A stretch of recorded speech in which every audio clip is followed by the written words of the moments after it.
നമസ്കാരം, എല്ലാ പ്രിയ പ്രേക്ഷകർക്കും കൂട്ടിൻ്റെ ഏറ്റവും പുതിയ എപ്പിസോഡിലേക്ക് സ്വാഗതം.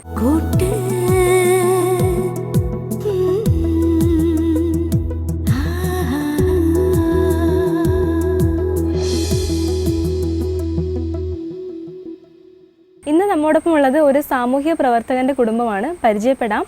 രാധാകൃഷ്ണൻ സാറിനെയും അദ്ദേഹത്തിൻ്റെ ഭാര്യ കുമാരി ജയ. രണ്ടുപേർക്കും കൂട്ടിലേക്ക് സ്വാഗതം.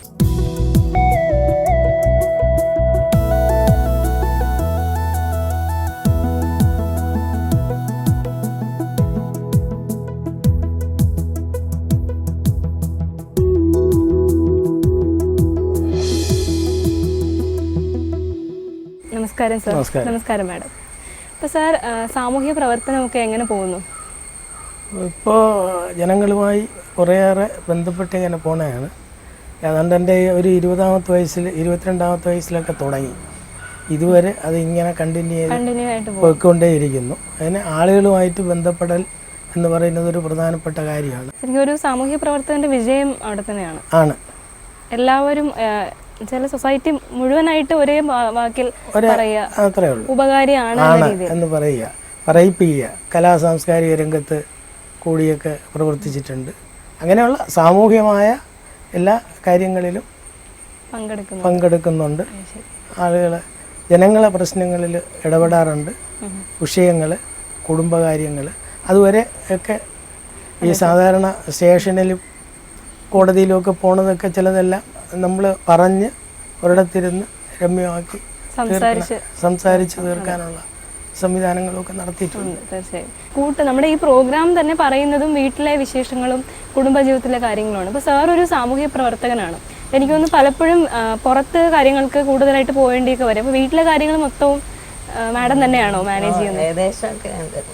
എങ്ങനെ? ഇപ്പോൾ എനിക്കൊന്ന് സാറ് പറഞ്ഞു, സാറിൻ്റെ എന്താ പറയുക, ഒരു 22-ാമത്തെ വയസ്സ് തൊട്ടേ സോഷ്യൽ സർവീസ് സ്റ്റാർട്ട് ചെയ്തതാണ്. അപ്പം എനിക്കൊന്ന് കല്യാണം കഴിഞ്ഞ ആ സമയത്തും സാറ് അപ്പോഴും ഇതുപോലെ പല കാര്യങ്ങൾക്കും പോകുമായിരുന്നു. അപ്പം മുന്നേ കൂട്ടുകുടുംബമായിരുന്നല്ലോ. ഇപ്പം നമ്മുടെ രീതികളിലേക്ക് നോക്കുമ്പോൾ കൂട്ടുകുടുംബം വളരെ കുറവാണ്. അപ്പോൾ രണ്ട് വ്യവസ്ഥയിലും ജീവിച്ചിട്ടുണ്ട്. കൂട്ടുകുടുംബത്തിലും ജീവിച്ചിട്ടുണ്ട്, എന്താ പറയാ, ഇപ്പോഴത്തുള്ള കുഞ്ഞു കുടുംബം അല്ലേ, അതിൽ രണ്ടിലും ജീവിച്ചിട്ടുണ്ട്. അപ്പം ആ ഒരു വ്യത്യാസം എങ്ങനെയാ തോന്നുന്നത്? ഏതാണ് ഏറ്റവും നല്ലതായിട്ട് സ്വന്തമായിട്ട് തോന്നിയിട്ട്? അത് തന്നെയാണ് നല്ലത്. ഒരുപാട് ആളുകളും ഒക്കെ ആയിട്ട്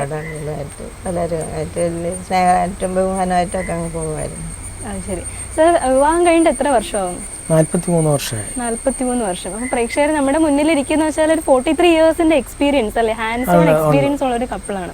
ശരിക്കും നമ്മളിപ്പോൾ സൊസൈറ്റിയിലേക്ക് നോക്കുമ്പോൾ, സാർ ഒരു സാമൂഹ്യ പ്രവർത്തകൻ കൂടിയാണ്ട് ചോദിക്കുവാണ്, സമൂഹത്തിലേക്ക് നോക്കുമ്പോൾ ഈ ഡിവോഴ്സിന്റെ റേറ്റ്സ് വളരെ കൂടുതലാണ്. പലപ്പോഴും അതിന്റെ കാരണത്തിലേക്ക് പോകുമ്പോൾ ഒന്നെങ്കിൽ അത് ഡൗറി, അല്ലെങ്കിൽ മറ്റെന്തെങ്കിലും കാരണം. ഈ മറ്റെന്തെങ്കിലും കാരണത്തിന്റെ പെർസെൻറ്റേജിൽ ഒരു ഭൂരിഭാഗവും ചെറിയ എന്തെങ്കിലും ചെറിയ കാര്യങ്ങളാണ്. അത് സമയത്തിന് കാണാനും പറയാനും കേൾക്കാനും പറ്റാത്തൊരു സാഹചര്യം വരുമ്പോഴാണ് ഇത് വലുതായിട്ട് മാറുന്നത്. അങ്ങനെയാണ് വിഷയങ്ങൾ ഒരുപാടുണ്ടാവുന്നത്.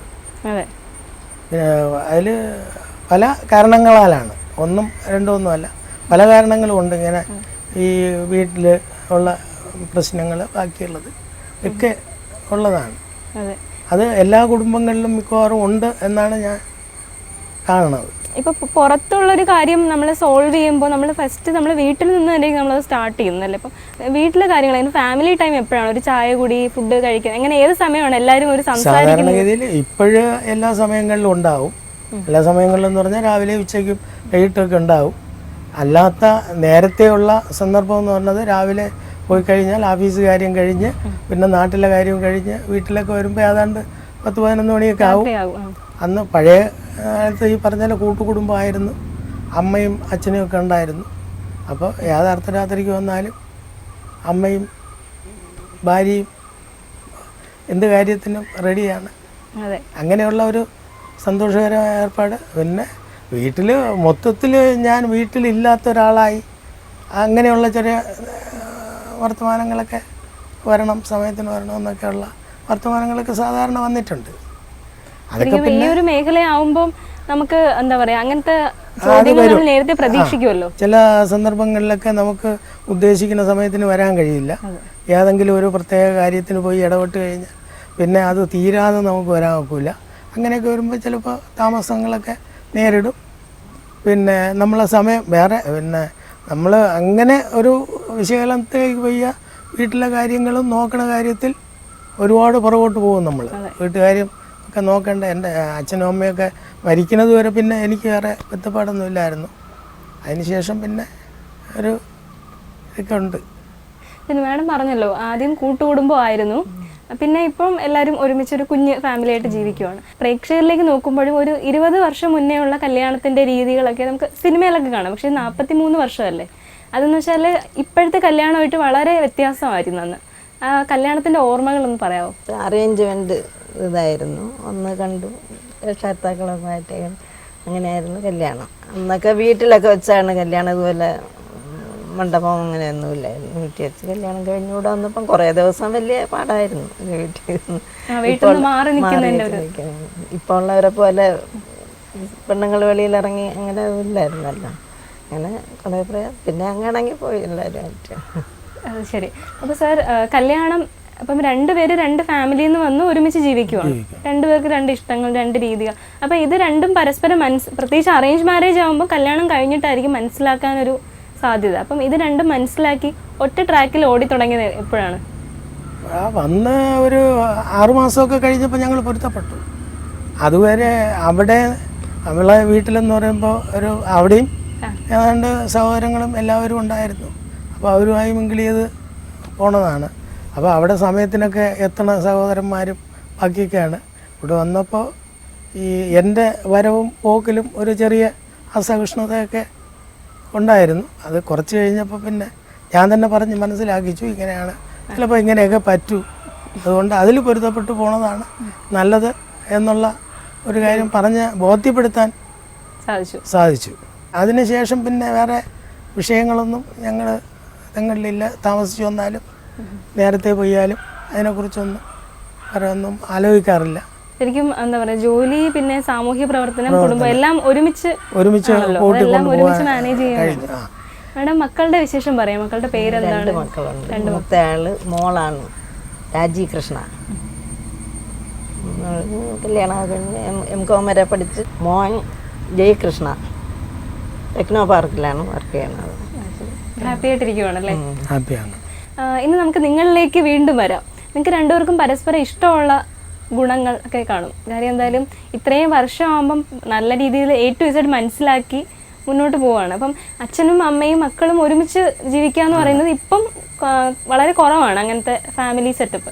അപ്പം നിങ്ങൾക്ക് പരസ്പരം ഇഷ്ടമുള്ള ക്വാളിറ്റീസ് ഒന്ന് പറയാമോ? സാറിന് മാമിൻ്റെ ഇഷ്ടമുള്ള ക്വാളിറ്റീസ് എന്തൊക്കെയാണ്? എൻ്റെ കാര്യങ്ങൾ നോക്കുന്ന കാര്യത്തിൽ വലിയ ആത്മാർത്ഥതയാണ്.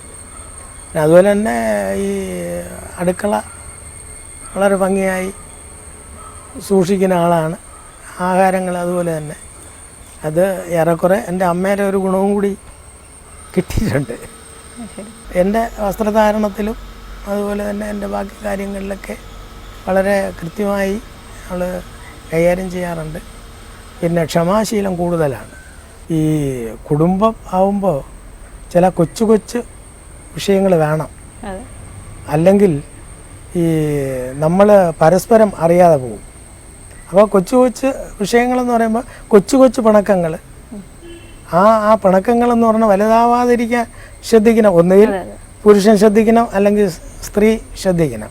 അപ്പോൾ കൊച്ചു കൊച്ചു വിഷയങ്ങളുണ്ടെങ്കിൽ ഒരു നല്ല കുടുംബജീവിതം നമുക്ക് മുമ്പോട്ട് കൊണ്ടുപോകാൻ കഴിയും. അത് എൻ്റെ ജീവിതാനുഭവങ്ങളിലാണ്. ഞങ്ങൾ തങ്ങളിൽ പിണങ്ങാറുണ്ട്, ഇണങ്ങാറുമുണ്ട്. സാധാരണ രാവിലെ ഞാൻ പിണങ്ങിയാൽ പോയിട്ട് തിരിച്ചു വരുമ്പോൾ ഇണങ്ങും, അപ്പോൾ തീരും. എനിക്ക് തോന്നുന്നു മാഡത്തിനെ കുറിച്ച് പറയുമ്പോൾ ഇങ്ങനെ ഓരോ പോയിന്റ് ബൈ പോയിന്റ് വന്നുകൊണ്ടിരിക്കുവാണല്ലേ. ആ സമയം നമുക്ക് ഇനി ഉണ്ടെങ്കിൽ ഇനിയും പറയുമെന്ന് തോന്നുന്നു. സന്തോഷമുണ്ട്. കാര്യം സാറ് പറഞ്ഞതിൽ ഒരു ഇമ്പോർട്ടൻ്റ് ആയിട്ട് തോന്നിപ്പിക്കുന്ന ഒരു കാര്യം എന്ന് വെച്ചാൽ, നല്ല രീതിയിൽ സാറിൻ്റെ എല്ലാ കാര്യങ്ങളും നല്ല രീതിയിൽ പോകണം എന്ന് വാ കൊണ്ട് പറഞ്ഞില്ലെങ്കിലും മനസ്സിലുണ്ട്. അത് മനസ്സിലാക്കുന്നുണ്ടല്ലോ പാർട്ട്ണറല്ലേ. അതൊരു വലിയ വിജയം തന്നെയാണ്.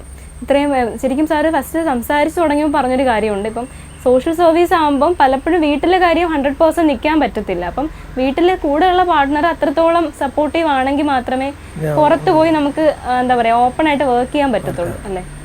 അതുപോലെ സാറിൻ്റെ ഇഷ്ടമുള്ള ഗുണങ്ങൾ എന്തൊക്കെയാണെന്ന് പറയാമോ? എത്ര ദേഷ്യം വന്നാലും കുറേ കഴിയുമ്പം തനിയെ തണുക്കും ദേഷ്യം പെട്ടാലും. അപ്പോൾ അതെനിക്ക് മനസ്സിലാക്കി ഞാനും അതേ രീതിയിൽ പ്രവർത്തിച്ചു പോകുന്നുണ്ട്. അപ്പോൾ നിങ്ങളുടെ ജീവിതത്തിലേക്ക് നോക്കുമ്പോൾ വീട്ടിലെ കാര്യം മാത്രമല്ല, സാമൂഹ്യ പ്രവർത്തനമുണ്ട്. അപ്പോൾ അതൊരു വലിയ ഘടകം തന്നെയാണ് ജീവിതത്തിൽ. അപ്പം ഇത്രയും നാൾ ഇപ്പോൾ ഒരുമിച്ചുള്ള ജീവിതം 43 വർഷമായി, ഒരുപാട് പ്രതിസന്ധികൾ ഉണ്ടായിട്ടുണ്ടായിരിക്കും. അപ്പോൾ അത്തരത്തിൽ നേരിട്ട ഒരെണ്ണം, ഏതെങ്കിലും ഒരു പ്രതിസന്ധി, അത് എങ്ങനെ തരണം ചെയ്തു ഒന്ന് പറയാമോ? ഈ നേരത്തെ പറഞ്ഞല്ലോ, ഞങ്ങളൊരു കൂട്ടുകുടുംബമായിരുന്നു. അപ്പോൾ പിന്നെ എല്ലാവരും ഉണ്ടായിരുന്നു. അപ്പോൾ ആ സാഹചര്യത്തിൽ എനിക്ക് വേറെ ഇവിടെ പ്രത്യേകിച്ച് ഒരു കാര്യവും വീട്ടിൽ ചെയ്യേണ്ടി വന്നിട്ടില്ല. അങ്ങനെ ഞങ്ങൾ പോയി. അച്ഛൻ്റെയും അമ്മയുടെയും മരണശേഷമാണ് യഥാർത്ഥത്തിൽ ഈ കുടുംബകാര്യം അന്വേഷിക്കേണ്ട ഒരു ചുമതല വരുന്നത്.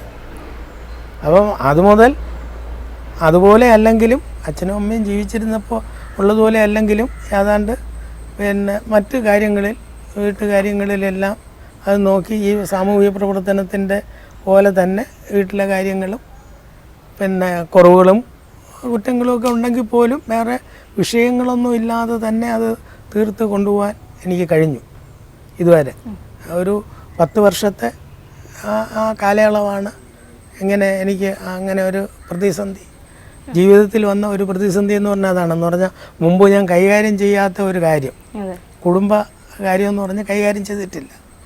അത് ഇങ്ങനെ ഇവരെ മരണത്തിന് ശേഷം പെട്ടെന്ന് ഒരു എടുത്തുചാട്ടം വേണ്ടി വന്നു അതിലേക്ക്. അപ്പോൾ ഒരു ബുദ്ധിമുട്ടും ഏർപ്പാടും എങ്ങനെ ഏത് രീതി കൈകാര്യം ചെയ്യണം എന്നുള്ള ഒരു ബുദ്ധിമുട്ട് കുറച്ച് കാലം ഉണ്ടായിരുന്നു. അത് കഴിഞ്ഞ് അത് തരണം ചെയ്യാൻ എനിക്ക് കഴിഞ്ഞു. പക്ഷേ അത് തരണം ചെയ്യുമ്പോഴും ഈ പറഞ്ഞ പോലെ വീട്ടിൽ സ്വസ്ഥതയും സമാധാനവും ഉണ്ടെങ്കിൽ മാത്രമേ ഇതും ഈ പറയുന്ന കാര്യങ്ങൾ നടക്കൂ. അപ്പോൾ അതിന് എന്നെ സഹായിക്കാനുള്ള എല്ലാ കാര്യങ്ങളും ഭാഗത്തുനിന്ന് ഉണ്ടായിട്ടുണ്ട്. അതിൻ്റെ ഒരു പച്ചയിലാണ് ഏതാണ്ട് ഞാനും പിടിച്ചു നിന്നത്. ഇപ്പം പിന്നെ എങ്ങനെയൊക്കെ ഏതൊക്കെ രീതിയിൽ ചെയ്യണമെന്നുള്ള ഒരു ചുമതലാബോധം അതിനുശേഷം വന്നു കഴിഞ്ഞു. അതെ അതെ. സാറ് കൂട്ടുകുടുംബ വ്യവസ്ഥയിൽ ജീവിക്കുമ്പോൾ ശരിക്കും മുതിർന്നവരാണ് വീട്ടിലെ കാര്യങ്ങൾ, അതിൽ താഴത്തുള്ളവർ അവരവരുടെ കാര്യം നോക്കി ജീവിക്കും. അതിൽ നിന്ന് പെട്ടെന്ന് മാറ്റം വന്ന് കുടുംബകാര്യം നോക്കേണ്ടി വന്നപ്പോൾ ഒരു ചേഞ്ച് എങ്ങനെയാന്ന് അറിഞ്ഞുകൂടാത്ത ഒരു ഇതും കൂടി ഉണ്ടായിരുന്നു. ഇപ്പം ഓരോരുത്തരുടെ ജീവിതത്തിലും പല പല വിഷയങ്ങളായിരിക്കും. ചിലർക്ക് ഇപ്പം എന്താ അസുഖം, അങ്ങനെ എന്തെങ്കിലും ഹെൽത്ത് പരമായിട്ടുള്ള, ചിലർക്ക് ഫൈനാൻഷ്യൽ ആയിരിക്കും, ചിലർക്ക് മറ്റെന്തെങ്കിലും. അപ്പം നിങ്ങളുടെ വീട്ടിൽ വന്നൊരു പ്രതിസന്ധിയാണ് ഇപ്പം സാറ് പറഞ്ഞത്. അപ്പം അതിന് എങ്ങനെയാണ് മാഡം സപ്പോർട്ട് ചെയ്തത്? ഇങ്ങനെ പ്രതിസന്ധി വന്നപ്പോൾ ഞാൻ ആദ്യം പറഞ്ഞു ആയതുകൊണ്ട് സമാധാനപ്പെട്ടാൽ മതി, വേറെ അടിക്കാനൊന്നുമില്ല എന്നൊക്കെ പറഞ്ഞ് എൻ്റെ കയ്യിലുള്ള സാമ്പത്തികമായിട്ടുള്ള ആഭരണങ്ങളും എല്ലാം കൊടുത്ത്, പിന്നെ എൻ്റെ വീട്ടിലുള്ളവരുടെ സഹായങ്ങളും കൊടുത്ത് അങ്ങനെ സമാധാനപ്പെടുത്തി. ആദ്യം നമുക്ക് കുറച്ചും കൂടി വർഷങ്ങൾ പിന്നിലോട്ട് പോകാം, അതായത് കുട്ടിക്കാലത്തിലേക്ക് പോവാം. അത് ചോദിക്കാനുള്ള പ്രധാനപ്പെട്ട കാരണം എന്ന് വെച്ചാൽ ഇപ്പോഴത്തെ കുട്ടികളുടെ കുട്ടിക്കാലവും അന്നത്തെ നല്ല വ്യത്യാസമുണ്ട്. കാര്യം കല്യാണം കഴിഞ്ഞ് 43 വർഷം, അപ്പം ഒരു 50-55 വർഷത്തോളം പിന്നിലെന്ന് പറയുമ്പോൾ വളരെ വ്യത്യാസമുണ്ട്. ഇപ്പോഴത്തെ ചുറ്റുപാടേ അല്ല അന്നത്തെ ജീവിതവും രീതികളും ഒക്കെ. അപ്പോൾ സാറിൻ്റെ കുട്ടിക്കാലത്തിൻ്റെ ഓർമ്മകളൊന്ന് പറയാമോ? എൻ്റെ കുട്ടിക്കാലത്തിൻ്റെ ഓർമ്മകളെന്ന് പറയുമ്പോൾ അച്ഛൻ തികച്ചും ഒരു കൃഷിക്കാരനായിരുന്നു. അപ്പോൾ കൃഷിയാണ് പ്രധാന തൊഴിൽ. പിന്നെ അത് കണ്ടാണ് നമ്മൾ വളർന്നത്. അപ്പോൾ ആ കൃഷിയിൽ എല്ലാ കാര്യങ്ങളും നോക്കാൻ അറിയാം. സാധാരണഗതിയിൽ ഇപ്പോഴത്തെ നമ്മളെ കുട്ടികൾക്ക് ഞാറെന്ന് പറഞ്ഞാൽ എന്തരം അറിഞ്ഞുകൂടാ.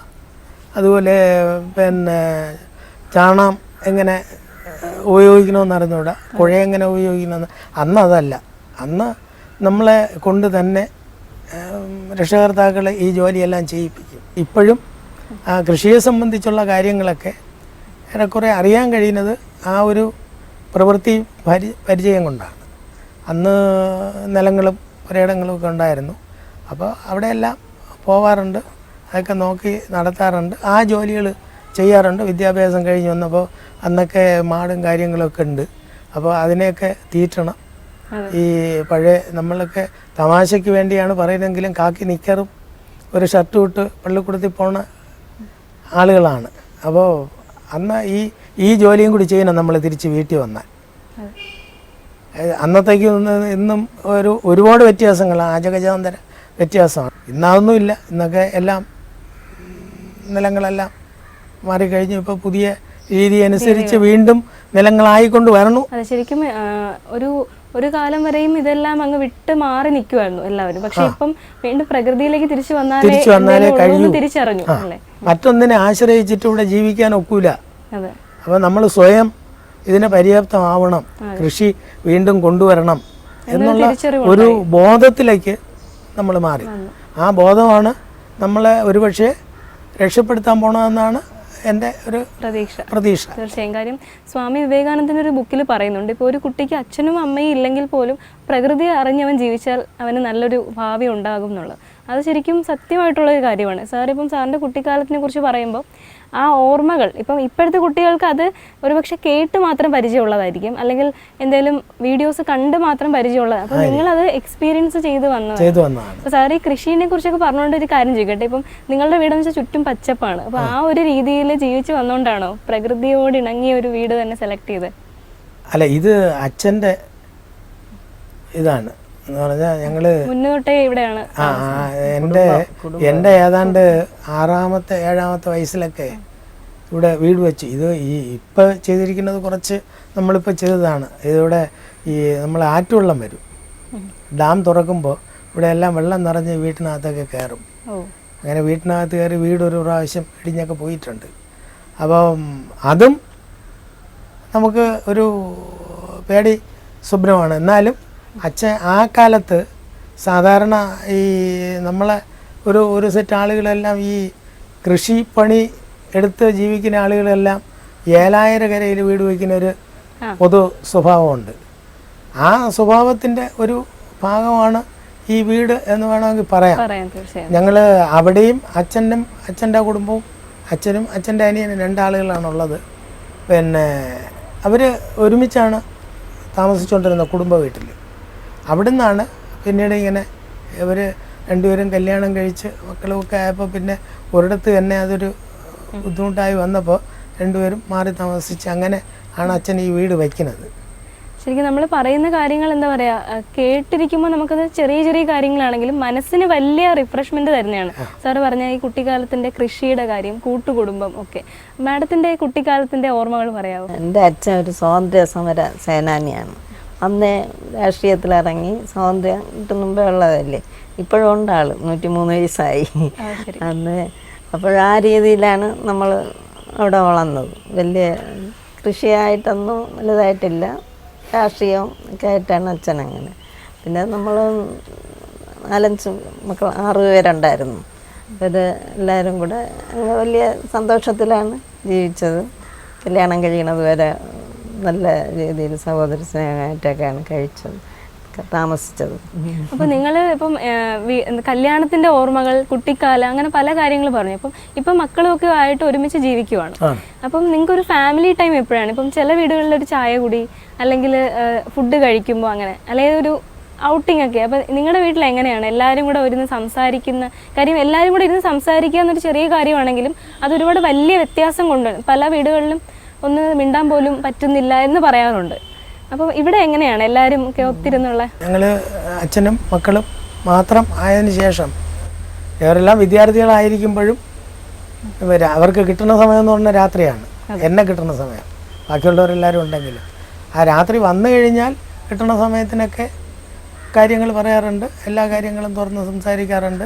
നമ്മുടെ സൊസൈറ്റിയിലെ കുറച്ച് ആറ്റിറ്റ്യൂഡ്സിനെ കുറിച്ച് നമുക്കൊന്ന് സംസാരിക്കാം. അതായത് ഒന്നാമത്തേതെന്ന് പറയുന്നത് ജീവിത രീതി. നിങ്ങളുടെ കുട്ടിക്കാലം ആ ടൈമൊക്കെ എടുക്കുവാണെങ്കിൽ ഒരു ചിന്താഗതി ഉണ്ടായിരുന്നു, അത് പെൺകുട്ടി ഇന്ന കാര്യങ്ങൾ ചെയ്യുക, ആൺകുട്ടി. പക്ഷേ ഇപ്പോഴങ്ങനെയല്ല. ഇപ്പം എല്ലാവരും എല്ലാ കാര്യങ്ങളും, ഇപ്പോൾ ഒരു ഫാമിലി നോക്കുകയാണെങ്കിൽ ചിലപ്പം മുന്നത്തെ കാലത്ത് ഹസ്ബൻഡ് മാത്രം വർക്ക് ചെയ്യുന്നു, വൈഫിന് ജോലി കാണത്തില്ല. അപ്പം വൈഫ് വീട്ടിലെ കാര്യം നോക്കുന്നു, ഹസ്ബൻഡ് ഏർണിങ്സ് എല്ലാം. പക്ഷെ ഇപ്പം അങ്ങനെയല്ല. ഇപ്പൊ ഒരുപാട് മാറ്റം വന്ന് 2 പേരും ജോലി ചെയ്യുന്നു. അപ്പൊ ആ രീതിയിൽ അമ്മ എങ്ങനെയാണ് മക്കളെ, എന്താ പറയുക, ഒരു ആൺകുട്ടി ഒരു പെൺകുട്ടിയാണ്. അപ്പം ഇപ്പോഴത്തെ കാലഘട്ടത്തിൽ ഒരു ഫാമിലി ലൈഫ് മുന്നോട്ട് കൊണ്ടുപോകണമെങ്കിൽ ഇപ്പം ഞാൻ ഇതൊക്കെ ചെയ്യുള്ളൂ എന്നൊരു കൺസെപ്റ്റ് പറ്റത്തില്ല. അത് എങ്ങനെയാണ് പറഞ്ഞു മനസ്സിലാക്കി കൊടുത്തത് ആ കാലത്തിന്റെ മാറ്റം?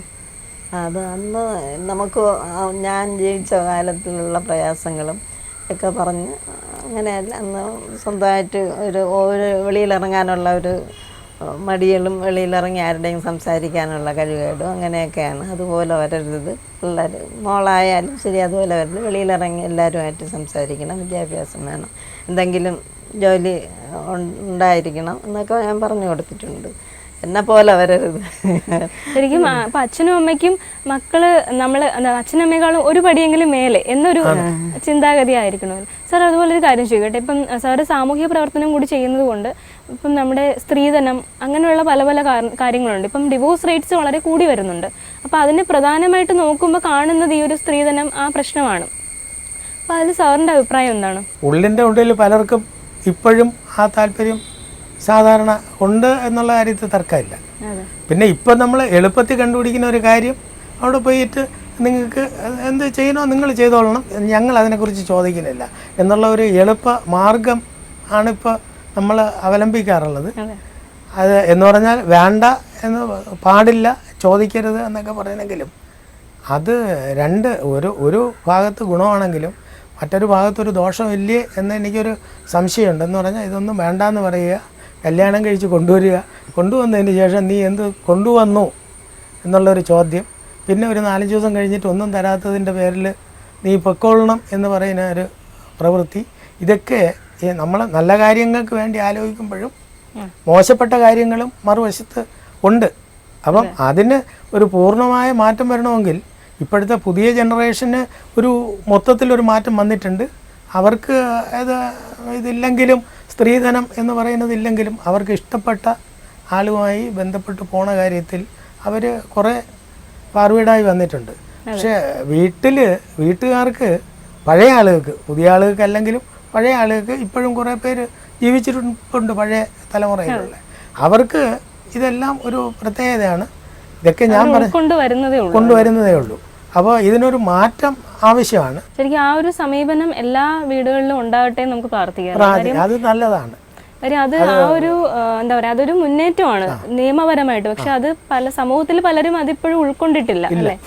പല ബന്ധങ്ങളും ചർച്ച ചെയ്ത് തുടങ്ങുമ്പോൾ പറയുന്നത് ഇത് തന്നെയാണ്. രണ്ട് വ്യക്തികളുടെ ഒരുമിച്ചുള്ള ജീവിതം അതിന് പലപ്പോഴും 2ാം സ്ഥാനമാണ്. ആദ്യം സ്ഥാനം പിടിക്കുന്നത് ഈ ഒരു വിഷയമാണ്. അത് മുന്നോട്ട് പോകുന്തോറും അത് നല്ല രീതിയിൽ എല്ലാവരും ഉൾക്കൊള്ളട്ടെ. അതാണ് ഞാൻ സൂചിപ്പിച്ചത്. നമ്മളോട് ആരെങ്കിലും ചോദിച്ചാൽ പറയും അവർക്ക് ഇഷ്ടമുള്ളത് ചെയ്തിട്ട് അവരെ കുട്ടിയാണെന്ന് പറയും. എങ്കിൽ പോലും എന്തെങ്കിലും കിട്ടിയില്ലല്ലോ എന്നുള്ള മുറിവുറപ്പ് പിന്നീട് ഉണ്ടാവും. അതാണ് ഈ വീട്ടിനകത്ത് നമ്മൾ ഈ പറഞ്ഞതുപോലെ പരസ്പരം ഒരു വിശ്വാസമില്ലായ്മയും വർത്തമാനവും ഒക്കെ അതിനെ ചുറ്റിപ്പറ്റിയാണ് കുറേ കാര്യങ്ങൾ വരണത്.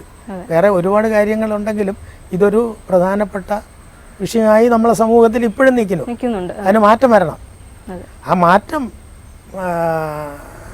ഈ പുതു തലമുറയിൽ കൂടി മാത്രമേ അത് മാറ്റിയെടുക്കാൻ പറ്റുള്ളൂ എന്നാണ് ഞാൻ പ്രതീക്ഷിക്കുന്നത്. അതിൻ്റെ കുറേ മാറ്റങ്ങൾ വന്നിട്ടുണ്ട്. നിയമം മൂലമായിരുന്നാലും അല്ലാതെ ആയിരുന്നാലും ആ ഒരു മാറ്റം എന്ന് പറഞ്ഞാൽ ഞാൻ പോയി ചോദിക്കുന്നത് ശരിയാണോ എന്നൊരു തോന്നൽ വന്നു തുടങ്ങിയിട്ടുണ്ട്. അപ്പോൾ നമ്മൾ സാറിൻ്റെയും മാമിൻ്റെ വീട്ടിലെ വിശേഷങ്ങൾ കേട്ടു. കുട്ടിക്കാലം മുതൽ നമ്മൾ സംസാരിച്ച് തുടങ്ങിയല്ലേ, സന്തോഷമുണ്ട്. ഇനി നമ്മുടെ കൂട്ടിൻ്റെ ഒരു ചോദ്യം എന്ന് പറയുന്നത് പുതിയ തലമുറയിലെ കുട്ടികൾ, അതായത് വിവാഹ ജീവിതത്തിലേക്ക് കടക്കുന്ന കുട്ടികളുണ്ട്. അപ്പോൾ അവർക്ക് ഒരു അച്ഛൻ അമ്മ എന്ന രീതിയിൽ എന്താണ് പറഞ്ഞു കൊടുക്കാനുള്ളത്? മാഡം പറയാമോ? വിവാഹ ജീവിതത്തിൽ നിന്ന് ക്ഷമയാണ് അങ്ങേറ്റം വരെ പോകണം. ഭർത്താക്കന്മാരെന്തെങ്കിലും പറഞ്ഞാലും നമ്മൾ പെണ്ണുങ്ങൾ വളരെയധികം ക്ഷമ ഉണ്ടായിരിക്കണം. അതുപോലെ ഭാര്യമാരെന്തെങ്കിലും പറഞ്ഞാൽ അതേപോലെ ഭർത്താക്കന്മാർ ക്ഷമിക്കണം, ഉടനെ ചാടാതെ. അങ്ങനെയാണെങ്കിൽ നീണ്ടുപോകാനുള്ള, ഡൈവേഴ്സ് ചെയ്യാതെ നീണ്ടുപോകാനുള്ള സാധ്യതയുണ്ട്. പുതുതലമുറയോട് പറയാനുള്ളത്, ഒരു വിഷയങ്ങളും നമുക്ക് കൈകാര്യം ചെയ്യാൻ പറ്റാത്ത കാര്യങ്ങളായി ഒന്നുമില്ല. അത് കഴിയും എന്ന് നമുക്ക് തോന്നിയാൽ എല്ലാ കാര്യങ്ങളും നമുക്ക് കൈകാര്യം ചെയ്യാൻ കഴിയും എന്നുള്ളതാണ് ഒരു സത്യം. ആ സത്യം നമ്മൾ മറച്ചു വയ്ക്കുന്നില്ല. അപ്പോൾ കൊച്ചു കാര്യങ്ങളുണ്ടെങ്കിൽ അത് അപ്പം തന്നെ തീർക്കാനും അല്ലെങ്കിൽ ഒന്ന് കറങ്ങിയിട്ട് വരുമ്പോൾ തീരാനും ഉള്ള ഒരു മനസ്സംവിധാനം ഉണ്ടാക്കാൻ കഴിഞ്ഞാൽ നമുക്ക് വേറെ വിഷയങ്ങളില്ലാതെ കുടുംബങ്ങളെ കൊണ്ടുപോകാൻ കഴിയും. പിന്നെ വലിയ വിഷയങ്ങളുണ്ടെങ്കിൽ അത് ഒരുമിച്ചിരുന്ന് ആലോചിച്ച്, കൂടിയാലോചന എന്ന് പറയുന്നത് ഇതിലൊരു പ്രധാന ഘടകമാണ്. എന്ന് പറഞ്ഞാൽ ഭാര്യയായിരുന്നാലും ഭർത്താവായിരുന്നാലും മക്കളായിരുന്നാലും ഇവർ ഒരിടത്തിരുന്ന് കാര്യങ്ങൾ സംസാരിച്ച് ഉള്ള പ്രശ്നങ്ങൾ കൈകാര്യം ചെയ്താൽ നമ്മളെ ഒരുപാട് കാര്യങ്ങളിൽ നമുക്ക് ഒഴിവാക്കാൻ കഴിയുന്ന പ്രശ്നങ്ങളാണ് നമ്മളെ ജീവിതത്തിലുള്ളത്. അതിൽ ഒന്നും കഴിയാത്തതില്ല. പക്ഷെ സാധാരണ പിണക്കങ്ങളും ബാക്കിയുള്ള കാര്യങ്ങളൊക്കെ ഉണ്ടാവാം. അത് ഒരു നീണ്ട കാലഘട്ടത്തിലേക്കല്ലാതെ തന്നെ നമുക്ക് കൈകാര്യം ചെയ്യാൻ കഴിയും എന്നാണ് ഞാൻ വിശ്വസിക്കുന്നത്. ഒത്തിരി സന്തോഷമുണ്ട്. കാര്യം സാറും മാം ഒത്തിരി വിശേഷങ്ങൾ നമ്മളോട് ഷെയർ ചെയ്തു. നിങ്ങളുടെ മുന്നോട്ടുള്ള ജീവിതത്തിനും മക്കളുടെ ജീവിതത്തിനും ഒക്കെ എല്ലാവിധ ആശംസകളും. ഇപ്പം സാറ് പറഞ്ഞ കാര്യത്തിൽ സ്ട്രൈക്ക് ചെയ്തൊരു പോയിന്റ് ഉണ്ട് വെച്ചാൽ നമുക്ക് കൈകാര്യം ചെയ്യാൻ പറ്റാത്തതായിട്ട് ഒന്നും തന്നെ ഇല്ല, കഴിയുമെന്ന് നമ്മൾ മനസ്സിൽ വിചാരിക്കുക എന്ന ആ ഒരു ചിന്താഗതി ഉണ്ടാക്കിയെടുക്കുക. അത് തന്നെ ആവട്ടെ നമ്മൾ കൂട്ടിന് പ്രേക്ഷകർക്ക് ഏറ്റവും കൂടുതൽ മനസ്സിലിരിക്കേണ്ട ഒരു പോയിന്റായിട്ട് വരുന്നത്. ഒത്തിരി സന്തോഷം. നിങ്ങളുടെ ജീവിതത്തിന് മുന്നോട്ട് എല്ലാവിധ ആശംസകളും നേരുന്നു. Thank you so much. അപ്പോൾ ഇന്നത്തെ നമ്മുടെ കൂട്ടിൻ്റെ എപ്പിസോഡ് ഇവിടെ പൂർണ്ണമാവുകയാണ്. പുതിയ അതിഥികളുമായി വീണ്ടും അടുത്ത എപ്പിസോഡിൽ കാണാം. നമസ്കാരം.